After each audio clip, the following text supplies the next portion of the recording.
In today's video, I am going to teach you how to add an image gallery to your GoDaddy website. Start by logging into your GoDaddy account and opening your website dashboard. From there, go to Websites plus Marketing and choose the website you want to edit.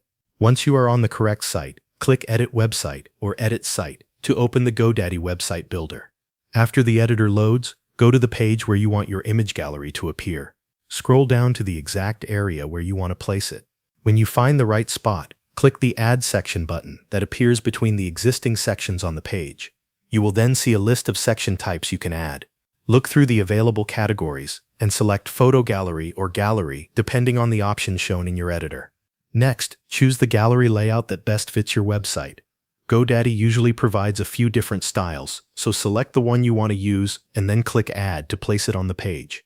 Once the gallery has been added, click on the Gallery section to open its settings. Find the Add Images option or the Image Management tool connected to that section. From here, upload images directly from your computer or choose pictures that are already stored in your media library. After your images are added, arrange them in the order you want visitors to see them. If your version of the editor allows it, you can also add image titles, captions, or alt text. This helps organize the gallery and can improve accessibility for your website. Take a moment to review the gallery inside the editor. Make sure all images display correctly and that the layout looks clean and balanced. If needed, adjust the image order or update any details before moving on. When everything looks right, click Preview to see how the gallery will appear on your live website. Check both the overall layout and the image presentation to confirm that the gallery looks the way you want. Finally, click Publish to make the image gallery live on your GoDaddy website.